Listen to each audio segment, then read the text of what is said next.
right now, some early voting is underway in Central Falls for a special election to try to expand their school board committee. City leaders say it's the first step to retake control of their school district from the state. 12 News reporter Torres-Perez goes over what still needs to happen before the city regains control. Alex? Well, Shannon and Kim, the city of Central Falls is hoping to regain control of its school district as soon as next year. But local and state leaders agree they need to be fiscally responsible. So a new commission was created to come up with a plan for the city to start funding its schools once again. For the last 34 years, the state of Rhode Island has funded the Central Falls school districts after the city asked the state to intervene in 1991 because they couldn't afford it. The most recent budget allocated $54.6 million to the school district, but a new state commission will now look to see how much the city can start contributing. It's really a question of equity.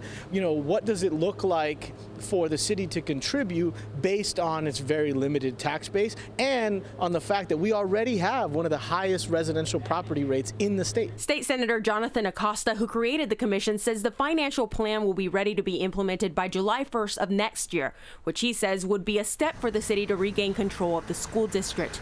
But city leaders believe the legislation gives them control of the schools by that date. The way that I read the bill, the findings from this study commission are due by March of 2026, with an intent to then make sure that there's a couple months of planning time to ensure that we meet this effective date for a return, a transition to full local control by July 1, 2026. Despite the confusion, city leaders say they're ready to fund the schools as long as it works for the long term.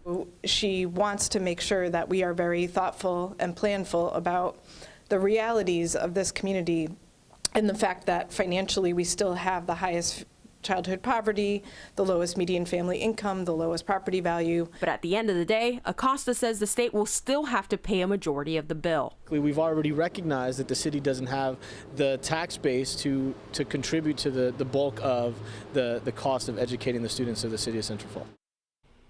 And that commission is expected to start meeting to come up with that financial plan by the end of August. Reporting live in studio, I'm Torres-Perez, 12 News.